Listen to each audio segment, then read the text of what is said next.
The first three videos showed why Jews do not have exclusive rights to Palestine because God promised it to them based on history or because of the Holocaust.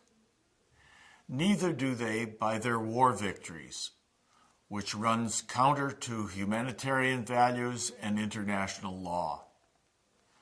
Palestinians, be they Muslim or Christian, also have a right to the land. Yet Zionist Israel now controls most of it and keeps taking more, violating many Palestinian rights. This video is about achieving equal rights to the land and in the land, and what that might mean for peace and political solutions. First, it's necessary to review a little more history. Before Zionism gained a firm foothold, Palestine was part of the Ottoman Empire, the last of the Muslim caliphates that had ruled it almost 1,200 years. The Ottomans were on the losing side in World War I, and Great Britain took over Palestine in 1920.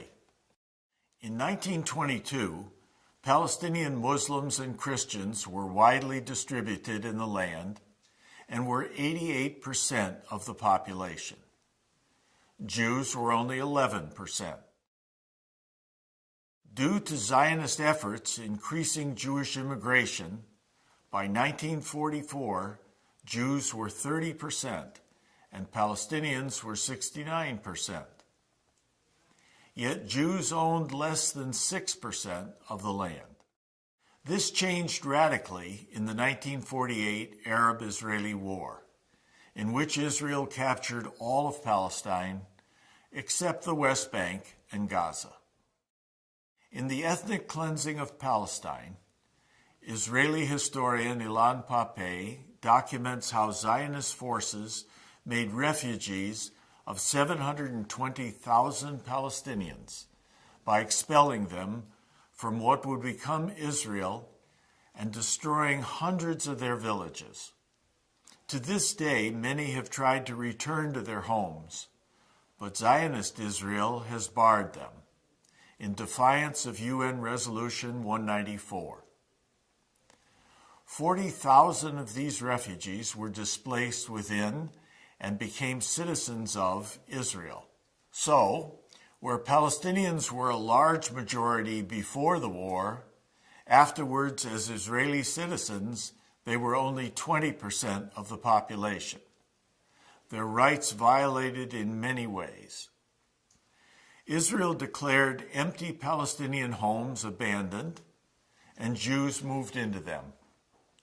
Never mind that Israel barred their true owners from returning to them. Far more of the 1948 refugees ended up in miserable camps in surrounding nations. Even more ended up in the Gaza Strip and the West Bank, including East Jerusalem. Palestinian hopes for a new homeland focused on this mere 22% of their original homeland. Reflecting their right to at least this remnant of Palestine, these areas became known as the Palestinian territories. But Zionists refer to the West Bank as their Judea and Samaria of 2,700 years ago, to which they wrongly claim unchallengeable, eternal historic right. In the 1967 war, Zionist Israel also captured and occupied the Palestinian territories.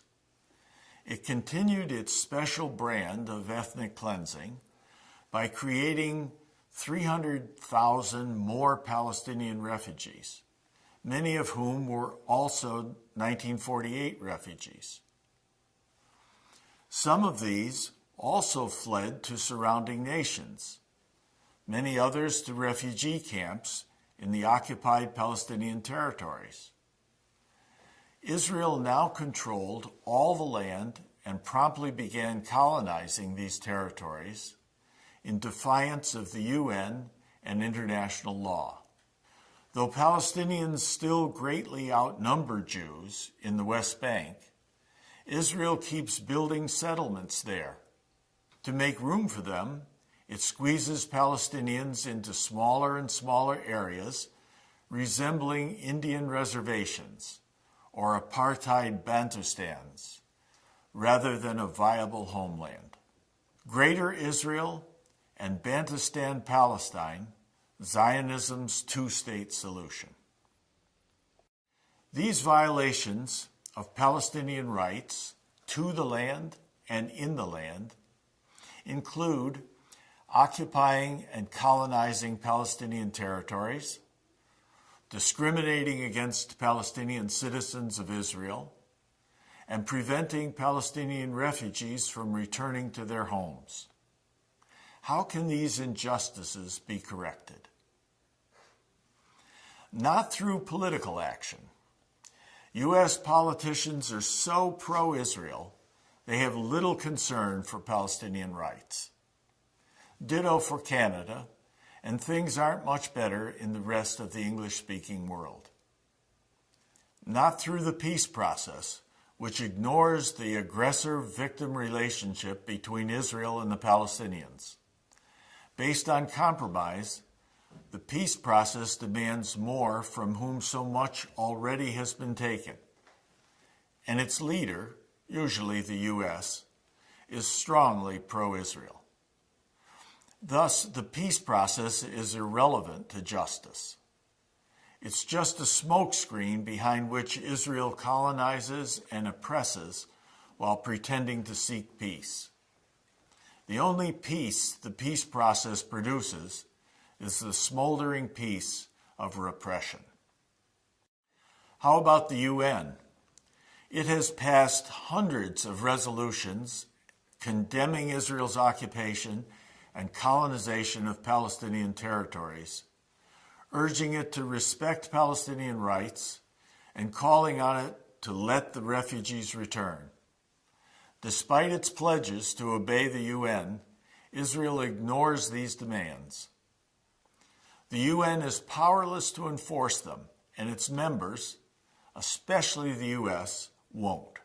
Don't look to the UN for justice. What about international law? The International Court of Justice and the Geneva Conventions. The ICJ, a division of the UN, also has no enforcement power. If Israel defies a ruling, the ICJ can refer it to the UN Security Council. But there waits the U.S. to protect Israel with its veto. Even if it doesn't, UN members are unwilling to enforce its decisions against Israel. So Israel also ignores the ICJ, including its ruling that Israel's separation wall is illegal. As for the Geneva Conventions, Israel's colonization of the West Bank mocks its ruling that countries must not colonize territories they occupy by war. Politicians, the peace process, the UN, and international law can't restore Palestinian rights. What could? BDS, boycott, divestment, and sanctions. We the people must assert our First Amendment rights by boycotting Israel and divesting from companies that do business in or with Israel. As with the anti-apartheid campaign, government sanctions will come later. That could be key, for South Africa only yielded after the U.S. finally imposed sanctions on it in 1986. Hundreds of Palestinian organizations are demanding three things of Israel. 1, end the occupation. Remove your people, settlements, and military from the West Bank, including East Jerusalem. 2, grant equal rights to the Palestinian citizens of Israel. 3, let the refugees return home or compensate them if they prefer. While it may not be possible to completely compensate the Palestinians for all the injustice they've endured, compliance with these demands would go a long way toward that. And boycotts are the best way to motivate Israel to meet those demands. Academic boycotts involve the refusal of international academics and institutions to interact with Israeli academics and institutions. Cultural boycotts mean shunning Israeli musical, theater, sports, and similar organizations. They're especially effective because of the stigma on Israel if, for example, its teams are excluded from international competitions. Everyone can engage in consumer boycotts. Because Israel makes and can unmake its unjust policies, all Israeli products should be avoided, not just those of its settlements.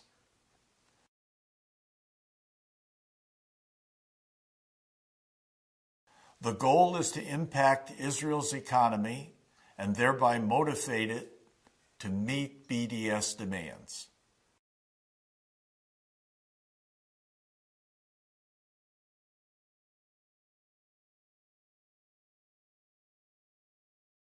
How hard would it be for Israel to meet BDS demands?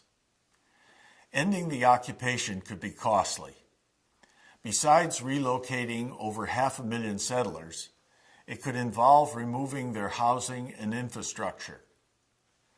But this cost might be mitigated in meeting the third demand, the refugees' right to return. Returning would not mean they would all go back to Israel. More often than not, refugees choose alternatives to returning. That could mean cash compensation or with housing abandoned in Israel's withdrawal from the West Bank. Infrastructure also could be included in formulas for compensating refugees choosing to live in the West Bank. This could simultaneously reduce the cost of ending the occupation and of fulfilling the right to return. To meet the second demand, equality for Palestinian citizens of Israel, Israel just needs to become a true democracy. For that, it needs a written constitution, ensuring equal rights to all, with special reference to its Palestinian minority. Despite vowing in its Declaration of Establishment to make such a constitution, Israel hasn't followed through. Yet this would greatly benefit not only its Palestinians, but also its Jews. For studies show that anti-Semitism is lowest in constitutional democracies. Becoming one could give Israelis the safe haven that continues to elude them. Palestinians also have responsibilities if they are to gain equality. Above all, they need to reject terrorism. Allah, God, will not reward those who target civilians, no matter how just their cause. And terrorism does incalculable damage to that cause. When most Americans hear of such a bombing, they just think, damned Arab terrorists. The rest of the Palestinian story is ignored, and whatever consequences they suffer are a matter of course. Terror also gives Israel welcome excuses to increase its repression and colonization in the name of security. Palestinians also need to stay on their land. If they leave, Israel will confiscate it. But it's hard to stand fast when you're impoverished and pressured on all sides.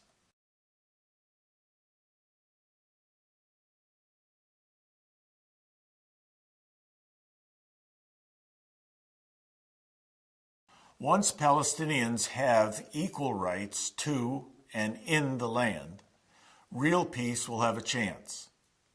But will they make an Islamic state threatening Israel if Israel vacates the West Bank? Palestinians need more than their land. After all the bullying by Israel, they need the dignity of self-determination. Hopefully, they'll come up with a democracy, not a theocracy. But that's not for outsiders to decide. In any case, Israel is capable of defending itself against any conceivable foe. What about Hamas? Hamas has declared it will end its armed struggle if Israel will end the occupation. Could this and the rejection of terrorism bring reconciliation between Hamas and Fatah and a Palestinian democracy in the West Bank and Gaza? Could that state peacefully coexist with the constitutional democracy of potential Israel? Or might one Jewish-Palestinian constitutional democracy be possible? There will be many possibilities when Israel complies with the three demands. To summarize, the Palestinians must have equal rights before there can be genuine peace. Currently, the only promising path to that is BDS. It won't be easy for Israel to end the occupation and provide justice to the refugees and its Palestinian citizens, but it's possible with commitment and ingenuity. Nor will it be easy for Palestinians to end terror and stay on their land. But these triumphs could bring peace and security as Israel overcomes Zionism to realize its true potential, and the Palestinians finally are free to create the kind of homeland they want. Whether all this would lead to one state or two is hard to say. Perhaps it doesn't matter, as long as, God willing, it finally allows the three faiths to coexist peacefully in the Holy Land.